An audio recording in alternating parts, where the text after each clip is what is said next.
못된 문제들을 마주하고는 했습니다. 얼마나 못된 문제였는가 하면 보기가 되는 내용을 이렇게 하나 줍니다.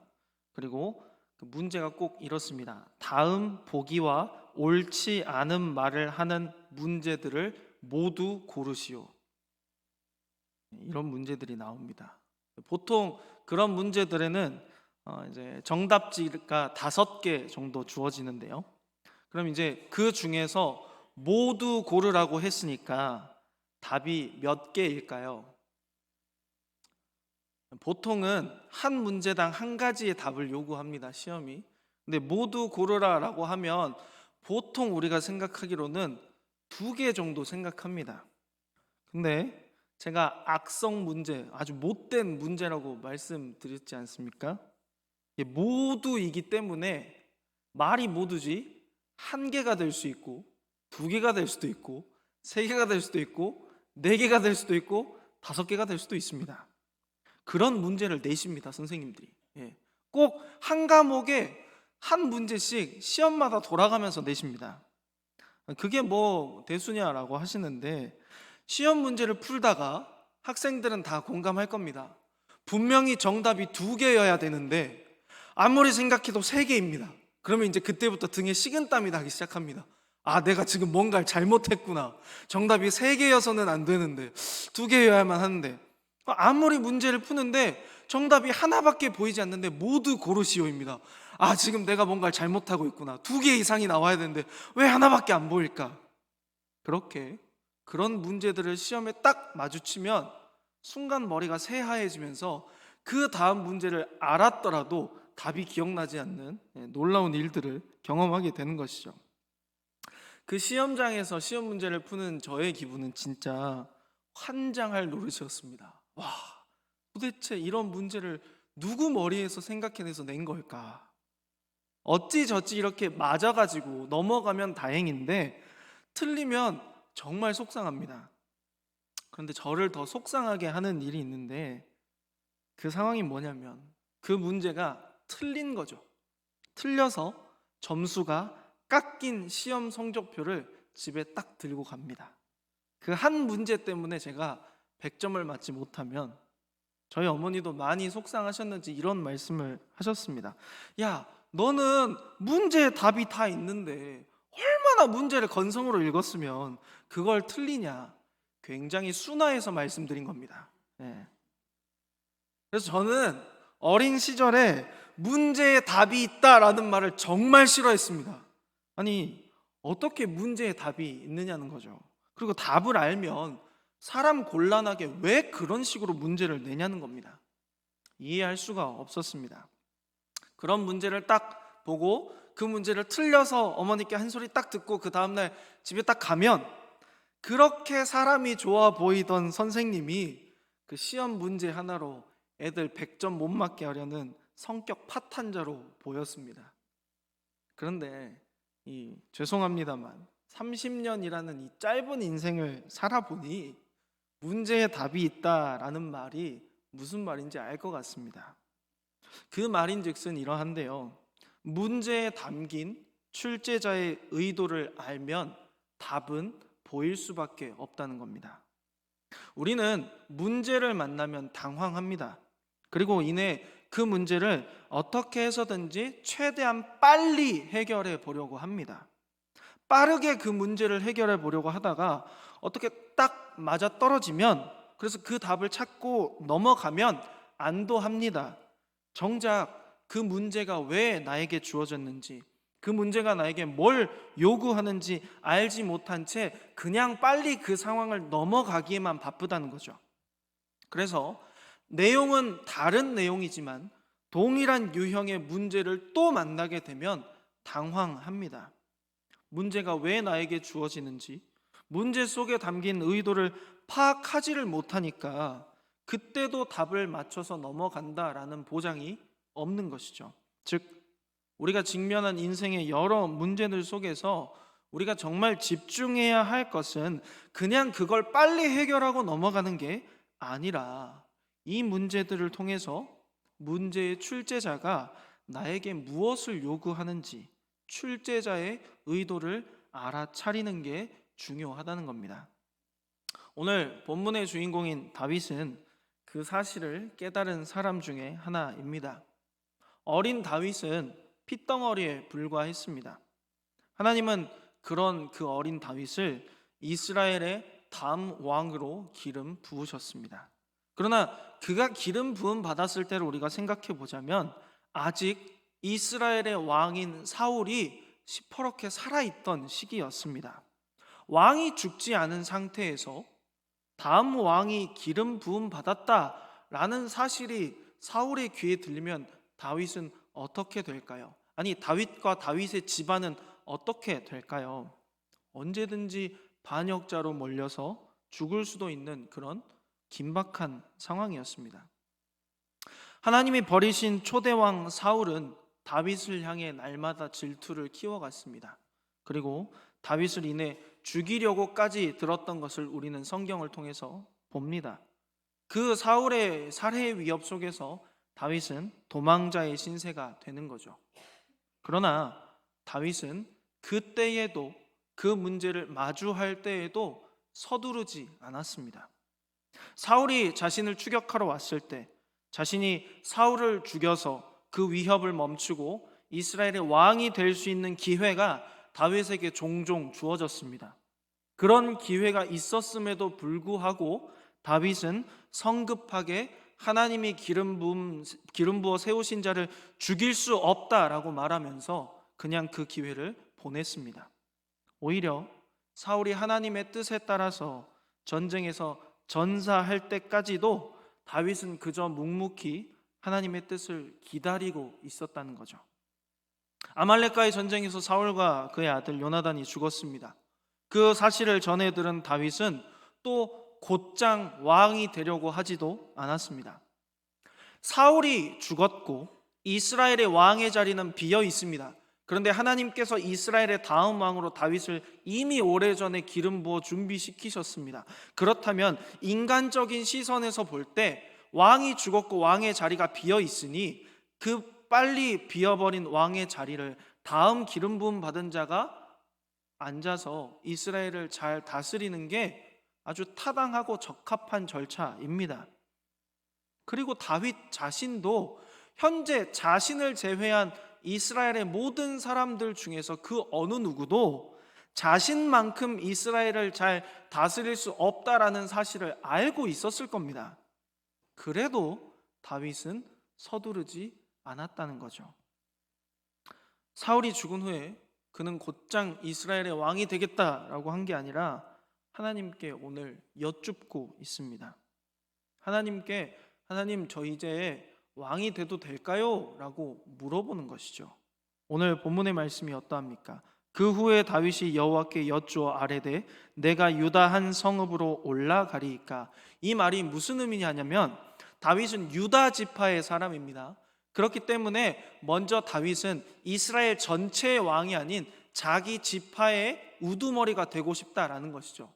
하나님께서 세우신 순리에 따라서 내가 먼저 유다의 지파의 우두머리가 되고 내 가족들에게, 내 동족들에게 인정을 받고 하나님과 사람 앞에 인정받은 이후에 나는 이스라엘의 왕이 되겠다라고 하는 겁니다. 그렇게 묻는 다윗에게 하나님이 기꺼이 그래 올라가라 라고 하십니다. 그래서 다윗이 또 하나님께 묻습니다. 하나님, 그럼 제가 어디로 올라가야 될까요? 하나님은 그런 다윗에게 헤브론으로 올라가라 하십니다. 그렇게 다윗은 하나님께 묻고 답을 얻고 묻고 답을 얻어서 유다의 왕이 됩니다. 유다의 왕이 되어서 유다 지파의 든든한 후원을 받습니다. 그런데 그 이후에도 다윗의 길은 순탄하지가 않습니다. 사울이 죽고 사울의 그 다음 왕위를 이을 만한 왕자로 거론되던 요나단도 함께 죽었기 때문에 이 사울을 따르는 많은 사람들이 사울의 집안에서 사울의 아들을 찾아 그를 왕으로 세웁니다. 이스보셋이라고 하는 왕이죠. 이스보셋을 옹호하는 왕과 다윗을 옹호하는 집단이 이제 누가 이스라엘을 다스리는 적합한 왕이 될 것인가를 두고 전쟁을 일으키게 됩니다. 다윗은 이 전쟁 속에서도 하나님께 물어서 하나님의 뜻을 구합니다. 하나님, 이 전쟁을 어떻게 할까요? 하나님께서는 그 다윗에게 이스라엘과 유다를 맡기신 왕으로 세우셨다라는 하나님의 뜻을 명백히 나타내십니다. 그리고 그 하나님의 뜻대로 다윗은 마침내 이스라엘의 왕이 되는 것이죠. 이 모든 짧은 과정들이 다윗 인생 속에서 다윗이 어떻게 살아왔는가를 보여주는 아주 유용한 도구가 됩니다. 다윗은 늘 그의 인생 속에서 하나님의 뜻을 기다렸고, 하나님께 그 때가 되면 물었고, 그 하나님이 주시는 뜻에 따라 순종했습니다. 이것은 다윗이 그냥 인간적인 성격에 차분하고 신중한 사람이었기 때문은 아닙니다. 다윗은 자신의 인생 속에 쉼 없이 쏟아지는 문제들 속에서 마침내 그 문제를 계속해서 다윗의 인생에 던져주시는 하나님의 의도를 파악했다라는 겁니다. 하나님께서 다윗 자신에게 문제를 주시는 의도는 바로 하나님이 다윗의 인생을 통해 하나님의 뜻을 나타내시기를 원하신다라는 사실을 깨달았다는 겁니다. 다윗은 이 고백을 결국 사무엘하 5장 12절에서 이렇게 고백하는데요. 사무엘하 5장 12절의 말씀을 함께 읽습니다. 시작. 다윗이 여호와께서 자기를 세우사 이스라엘 왕으로 삼으신 것과 그의 백성 이스라엘을 위하여 그 나라를 높이신 것을 알았더라. 아멘. 다윗은 하나님이 수많은 문제들을 통해서 나를 지금까지 이끌어 오셨고, 그리고 그 지금까지 이끌어 오심 속에 내가 이제 하나님의 기름 부음 받음에 따라 왕이 되었는데, 내가 왕이 된 이유는 하나님이 나를 높이시기 위함이 아니라 하나님 자신이 영광 받으시기 위한 것과 하나님의 백성들이 동일하게 높여지기를 원하시기 때문에 나를 지금까지 문제들 속에서 훈련시키셨고, 이제 때가 돼서 하나님이 세우신 왕으로 자리 잡게 하셨다라는 사실을 깨달았다는 것이죠. 그렇다면 오늘 본문을 포함한 다윗이 하나님께 계속해서 묻는 장면들은 무엇을 말하고 있는가에 우리는 좀 주목해 봤으면 좋겠습니다. 어떤 문제적인 상황에서든지 하나님께 구하면 하나님이 우리에게 다 답을 해 주신다, 다 해결해 주신다를 말하고 싶은 것일까요? 물론 그것도 전혀 틀린 건 아닙니다. 그런데 오늘 다윗이 하나님께 묻는 장면을 주목해 보시기 바랍니다. 다윗은 단순히 위기 속에서만 하나님께 도움을 구하지 않았습니다. 그는 매 순간순간마다 자신이 보기에도 자신이 지금 왕이 되는 것이 타당한 상황이라 생각이 들매도 불구하고 과연 하나님의 뜻은 어떻게 이루어지기를 하나님은 원하시는가? 하나님은 어떻게 통치하시기를 원하시는가를 궁금해했고 그것을 물었다라는 겁니다. 인간적인 계산보다는 하나님의 명령을, 하나님의 신실하신 손길을 기다렸다라는 것이죠. 이런 다윗의 모습은 먼 훗날 곧 장차 오실 참된 왕이신 예수님을 바라보게 합니다. 왕으로 오신 예수님은 자신의 뜻이 아닌 아버지의 뜻대로 순종하셔서 십자가를 지셨습니다. 예수님은 다윗보다 더 큰 만왕의 왕으로 오셨지만 스스로 왕위를 주장하지 않으셨습니다. 인자가 온 것은 섬김을 받으려 하는 것이 아니라 도리어 섬기기 위함이라고 말씀하시면서 오히려 그분은 십자가 앞에서 내 뜻대로 마시고 아버지의 뜻대로 하시라, 그렇게 간절히 기도하시면서 자기의 목숨을 기꺼이 대속제물로 내어드리셨습니다. 그분은 완전한 순종으로 십자가의 죽음까지 나아가셨고, 그 완전한 순종을 통해서 우리의 죄와 사망이라고 하는 궁극적인 문제를 완벽하게 해결하셨습니다. 우리는 때로 다윗처럼 인생의 문제를 만나게 됩니다. 그때 대부분 우리의 반응은 이 문제를 어떻게 해결할까입니다. 하지만 성경이 말하는 구원받은 성도는 문제를 대할 때 다른 시각으로 마주해야 한다는 것이죠. 이 문제 속에서 어떻게 하나님이 높임 받으실까? 이 상황에서 하나님은 내가 어떻게 하기를 기뻐하실까? 우리가 만나는 문제는 하나님이 우리를 버리셨다라는 증거가 아닙니다. 오히려 하나님께서 여전히 그 문제들 속에서 우리를 다듬어 가시고 다루어 가신다라고 하는 증거입니다.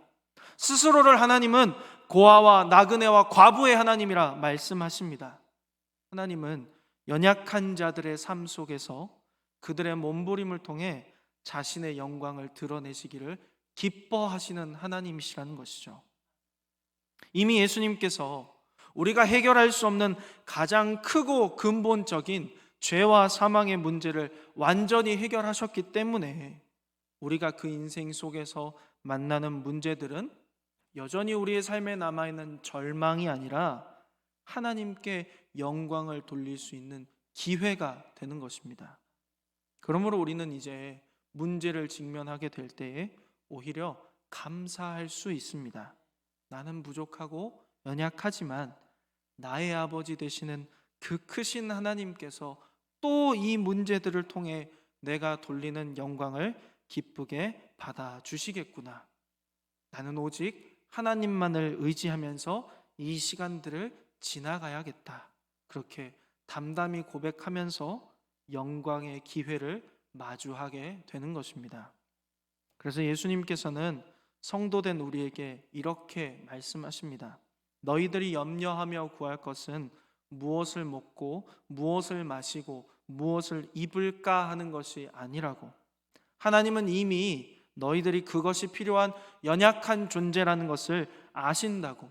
그러니 우리는 하나님의 나라와 의, 곧 제한적이고 한정된 상황 속에서도 우리의 생각을 넘어 일하실 그 하나님의 영광을 구하는 믿음의 사람들이 돼야 한다라고 하십니다. 이제 우리는 그 다윗의 자손 예수 그리스도 안에서 모든 문제의 근본적인 해답을 이미 얻은 사람들입니다. 예수님께서 십자가와 부활로 우리의 모든 문제를 해결하셨고 지금도 보좌 우편에서 우리를 위해 중보하고 계십니다. 그러므로 우리는 더 이상 두려움 속에서 답을 찾는 사람들이 아니라 이미 답이신 예수님 안에 거한 영광의 사람들이라는 사실을 기억하시기 바랍니다. 그리고 그 예수님 안에서 이 진리의 여정을 묵묵히 걸어가며 오직 하나님께만 영광을 돌리는 자들이 돼야 한다라는 사실 또한 기억하시기 바랍니다. 사랑하는 성도 여러분, 문제에 진짜 답이 있습니다. 그 답은 성공적인 해결이 아니라 예수 그리스도 그 자신이십니다.